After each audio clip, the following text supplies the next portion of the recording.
Welcome friends to our channel discrete study.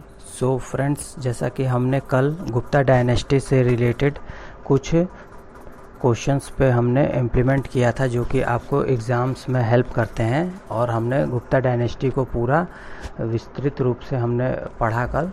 तो आज हम लाए हैं मगध साम्राज्य से रिलेटेड, आपका ये पार्ट फर्स्ट है जिसमें कि आज हम मगध साम्राज्य के बारे में कुछ तथ्य जानेंगे। सो आइए देखते हैं। मगध फ्रेंड, जैसा आप जानते हैं कि भारत में टोटल कुल 16 महाजनपद थे, जिसमें कि आपका मगध भी एक महाजनपद था जो कि आपका साउथर्न बिहार का पार्ट है। देखिए, ये मगध है, आपके टोटल 16 महाजनपद थे, जिसमें कि वन ऑफ द 16 महाजनपद में मगध भी था, और ये आपका साउथर्न बिहार का पार्ट है। आइए देखते हैं मगध एम्पायर का क्या है। आपके इसके फाउंडर, मगध एम्पायर के फाउंडर कौन है? बिम्बिसारा। और मगध किंगडम के फाउंडर किसे कहा जाता है? उसे कहा जाता है बृहद्रथ को। बट फ्रेंड्स, एग्ज़ाम में आपको ज़्यादा पूछा जाता है मगध एम्पायर। मगध एम्पायर के कौन है फाउंडर? किंग बिम्बिसारा। और एम्पायर और किंगडम में फ्रेंड यही डिफरेंस है कि एम्पायर जैसे कि बहुत सारे कंट्री का कलेक्शन हो गया और उस पर कोई एक शासक शासन करता है, उसको एम्पायर कहते हैं। और किंगडम हो गया जैसे एक कंट्री और इसमें बस एक शासक शासन करता है। पर आपको फ्रेंड्स एग्ज़ाम में यही पूछा जाता है मगध एम्पायर, जिसके फाउंडर हैं king Bimbisara. Haryanka dynasty friend आती है आपको मगध एम्पायर में पहले। तो हर्यंक डायनेस्टी के संस्थापक के रूप में आपको बिम्बिसारा ही जानना है फ्रेंड्स, जो कि सन थे भात्या के पुत्र थे बिम्बिसारा, जिनका शासनकाल चला 558 बीसी से लेकर 492 बीसी तक। और ये कंटेम्प्रेरी और फॉलोअर थे बुद्धा के अनुयायी थे, मगर ये ज़्यादा एडमायर महावीर को करते थे जो कि जैनिज़्म धर्म के थे। और इनकी कैपिटल थी राजगीर, जिसे उस समय गिरिवराज कहा जाता था, परंतु आजकल इसे राजगिरी जाना जाता है। ये इनकी राजधानी थी। और इनकी ये एक पॉलिसी पे बस एक पॉलिसी को अपनाते थे, कॉन्क्वेस्ट एंड एक्सपेंशन, युद्ध करके और अपने साम्राज्य का विस्तार करते थे। ये पॉलिसी को इन्होंने अपनाया, और इनका सबसे बड़ा युद्ध था जो कि अंग के साथ हुआ था, उन्होंने इसको जीता। इसलिए इनका notable conquest with by Bimbisara was that of Anga को इन्होंने अपने साम्राज्य में मिलाया। और उसके बाद से आता है फ्रेंड आपको अजातशत्रु का शासनकाल चला आपको 492 बीसी से 460 बीसी तक। और ये अजातशत्रु पुत्र थे बिम्बिसार और चिल्लाना बिम्बिसार की वाइफ थी, जिनके ये पुत्र थे अजातशत्रु। तो Ajatashatru he killed his father and become ruler. तो अजातशत्रु ने बिम्बिसार की हत्या कर दी और खुद शासक बन गया। और इसके ही शासनकाल में फर्स्ट बुद्धिस्ट काउंसिल हुआ राजगृह में, just after the death of Buddha. जैसे भगवान बुद्ध की मृत्यु हुई 483 बीसी में, उसके ही तुरंत बाद यहाँ पे फर्स्ट बुद्धिस्ट काउंसिल हुआ राजगृह में, जो कि शासनकाल किसके में हुआ था? अजातशत्रु के। और इसने कोशाला और वैशाली के खिलाफ युद्ध किया था, जिसमें इसको जीत हासिल हुई थी। उसके बाद से फ्रेंड आते हैं हम उड़ाइन। तो उड़ाइन अजातशत्रु का पुत्र था, और इसने अपनी राजधानी राजगृह से बदल के पाटलिपुत्र कर दी, जो कि पटना है आज। लास्ट मेजर हर्यंक रूलर, तो उड़ाइन ही जो सबसे प्रमुख हर्यंक डायनेस्टी में रूलर थे, उनमें हर्यंक ही लास्ट मेजर रूलर माना जाता है। और भी रूलर थे फ्रेंड, जैसे कि अनिरुद्धा हो गया, मंदा हो गया, नागा दासाका हो गया, परंतु प्रमुख हर्यंक डायनेस्टी में लास्ट मेजर रूलर उड़ाइन को ही माना जाता है। और अजातशत्रु के बारे में फ्रेंड एक और बात जान लीजिए कि अजातशत्रु को कुणिक के भी नाम से जाना जाता है, कुणिक।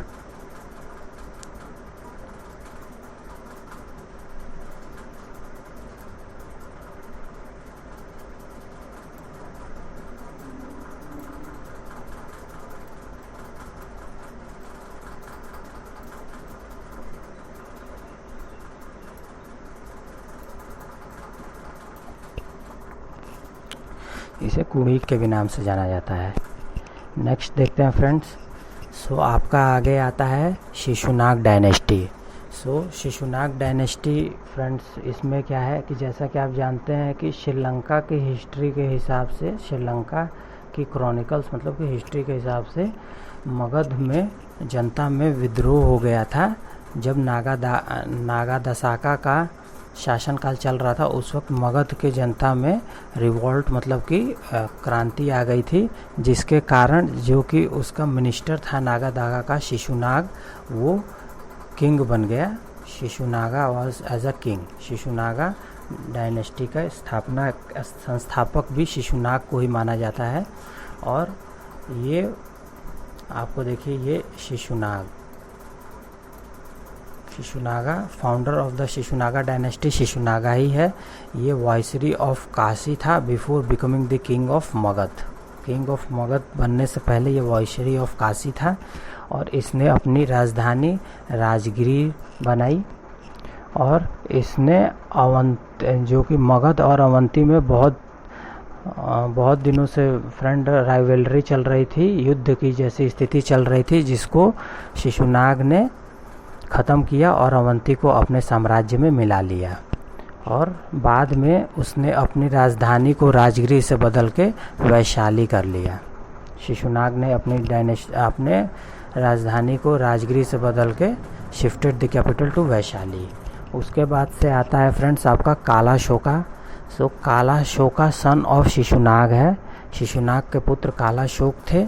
उन्होंने अपनी राजधानी को वैशाली से बदल के पाटलिपुत्र कर लिया और इनके ही साम्राज्य में दूसरा बुद्धिस्ट काउंसिल हुआ जो कि वैशाली में हुआ था।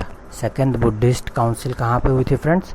काला शोक के साम्राज्य में हुई थी और वैशाली में हुई थी। He was killed in a palace revolution that brought the Nanda dynasty to thrones. So इनके मृत्यु के बाद से नंदा डायनेस्टी की स्थापना हुई।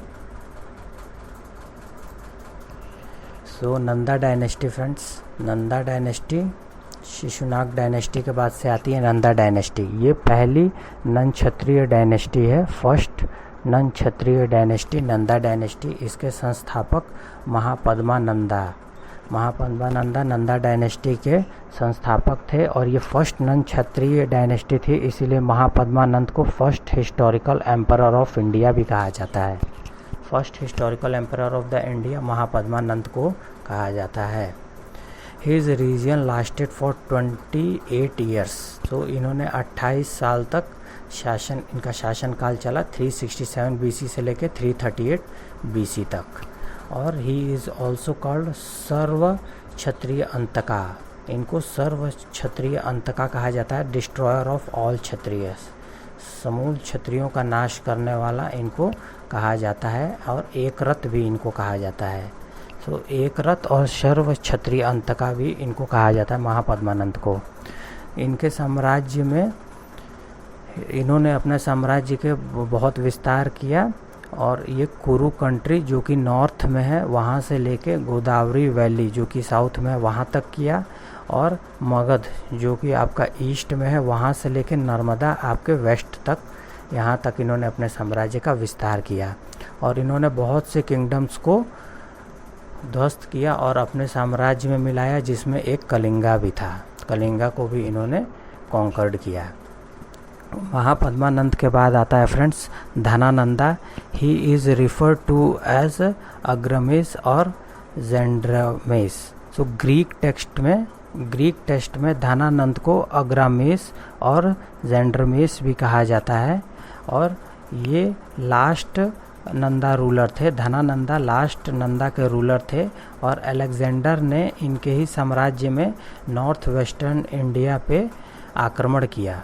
धनानंद के साम्राज्य के वक्त में ही अलेक्जेंडर जो ग्रेट था उसने नॉर्थन वेस्टर्न पार्ट में इंडिया के आक्रमण किया, जहाँ पे झेलम नदी के पास पोरस के साथ इसका युद्ध हुआ था, जो कि विस्तता का युद्ध भी कहा जाता है या हाइड स्पाइस, जो कि आपके एग्ज़ाम में पूछा जाता है फ्रेंड्स कि किस नदी पे पोरस और अलेक्जेंडर का युद्ध हुआ था, जो कि आपका आंसर होगा झेलम नदी।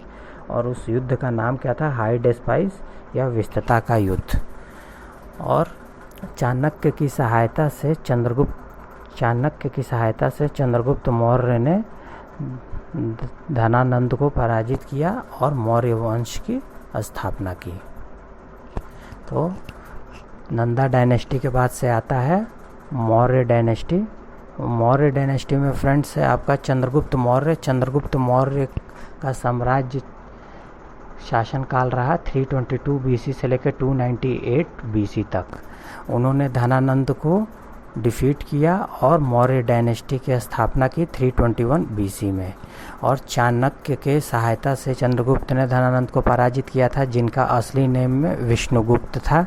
वही टीचर थे चंद्रगुप्त मौर्य के और चीफ मिनिस्टर भी यही चाणक्य ही थे। इन्होंने ही अर्थशास्त्र लिखा, ही रोट अर्थशास्त्र। 305 बीसी में फ्रेंड्स उन्होंने सेल्कस निकटर, जो कि हिंद कुश बाउंड्री है, उसके ऊपर एक ट्रीटी की थी और वो चंद्रगुप्त मौर्य ने सेल्कस निकटर की बेटी से विवाह भी किया। और सेल्कस ग्रीक की तरफ से एक एम्बेसडर आया जिसका नाम था मेगास्थनीस। चंद्रगुप्त के कोर्ट में एक ग्रीक एम्बेसडर आया जिसका नाम था मेगास्थनीस। उसने इंडिका नाम की बुक लिखी जिसमें कि मौर्य वंश के बारे में पूरी जानकारी मिलती है आपको। और उसने ग्रीक भाषा में ही राइट किया था। मेगास्थनीस ने ही इंडिका बुक लिखी। और he embraced Jainism went Karnataka with Jain monk Bhadrabahu. अंत समय में चंद्रगुप्त ने जैनिज्म को अपनाया और वो कर्नाटका चले गए जैन मोक के भद्रबाहु के साथ। उसके बाद से फ्रेंड्स आपका आता है बिंदुसारा चंद्रगुप्त के पुत्र थे।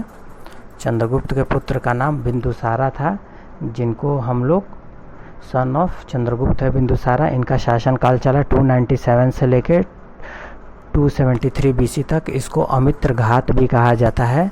और राधा गुप्ता इनके मिनिस्टर थे। और बिंदुसारा ने भी मौर्यन एम्पायर को मैसूर तक विस्तार किया। उसके बाद से बिंदुसार के पुत्र आते हैं अशोका द ग्रेट। इनका शासनकाल चला 273 बीसी से लेकर 232 बीसी तक। अशोका ने अपने साम्राज्य का सबसे अधिक विस्तार किया। अफ़गानिस्तान जो कि वेस्ट में है वहाँ से लेकर बांग्लादेश ईस्ट तक। और उसने लगभग पूरे इंडिया पे अपना साम्राज्य स्थापित किया, बस केरला और तमिलनाडु को छोड़ के, और श्रीलंका जिसको आज हम लोग श्रीलंका कहते हैं उसको छोड़ के बाकी पूरे भारत पे इसने अपने साम्राज्य का स्थापना किया।